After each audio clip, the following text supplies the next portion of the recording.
యెహోషువ 24వ అధ్యాయం. యెహోషువ ఇశ్రాయేలీయుల గోత్రముల వారినందరినీ షెకెములో పోగు చేసి వారి పెద్దలను, వారి ప్రధానులను, వారి న్యాయాధిపతులను, వారి నాయకులను పిలిపింపగా వారు వచ్చి దేవుని సన్నిధిని నిలిచిరి.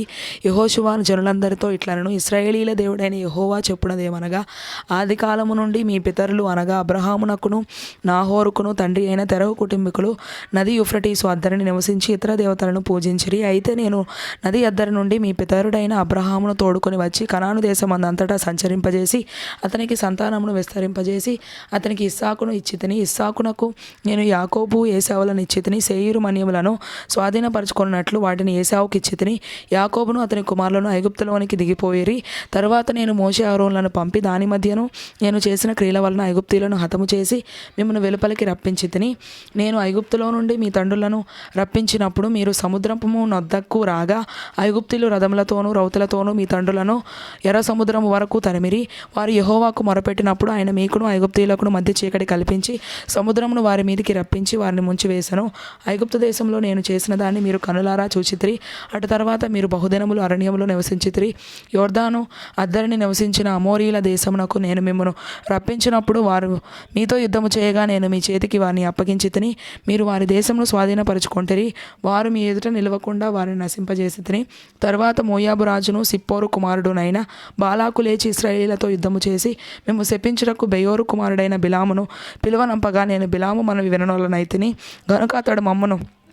గనుక అతడు మిమ్మల్ని దీవించుచునే వచ్చెను. అతని చేతి నుండి నేనే మిమ్మల్ని విడిపించితిని.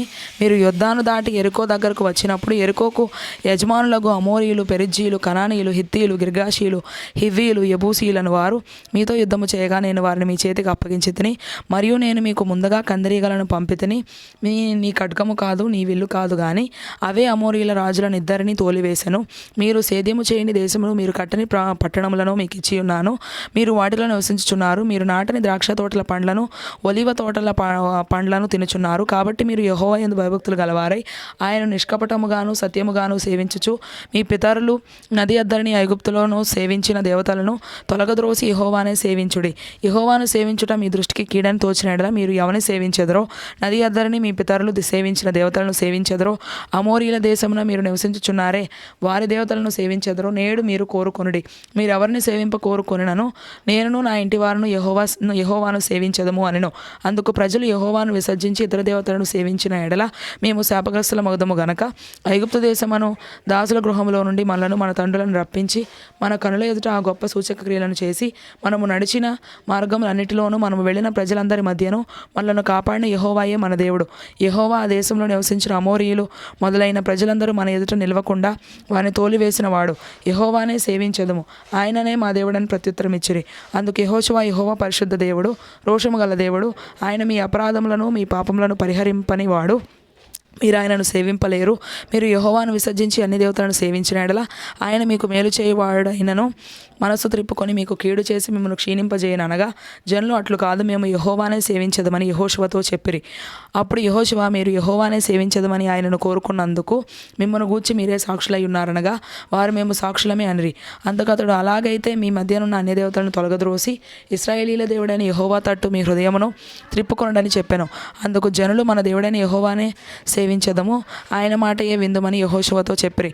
అట్లు యెహోషువ ఆ దినమున ప్రజలతో నిబంధన చేసి వారికి షెకెములో కట్టడను విధిని నియమించి దేవుని ధర్మశాస్త్ర గ్రంథములో ఆ వాక్యములను రాయించి పెద్ద రాతిని తెప్పించి యెహోవా పరిశుద్ధ స్థలంలోనున్న సింధూర వృక్షము క్రింద దాన్ని నిలవబెట్టి జనులందరితో ఇట్లను ఆలోచించుడి. యెహోవా మనతో చెప్పిన మాటలనియు ఈ రాతికి వినబడెను గనక అది మన మీద సాక్షిగా ఉండును. మీరు మీ దేవుని విసర్జించిన యెడల అది మీ మీద సాక్షిగా ఉండును.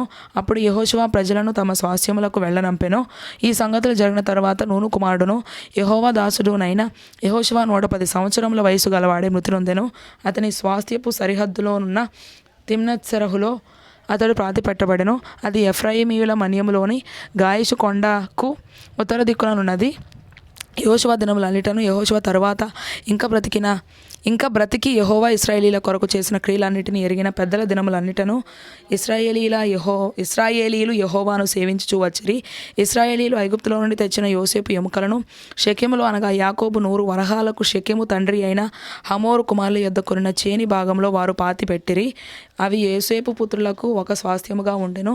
మరియు అహరోను కుమారుడైన ఎలియాజరు మృతి నొందినప్పుడు ఎఫ్రాయిమీయుల మన్యప్రదేశంలో అతని కుమారుడైన ఫీనెహాసునకు ఇయ్యబడిన ఫీనెహాసు గిరిలో జనులు అతని పాతిపెట్టిరి.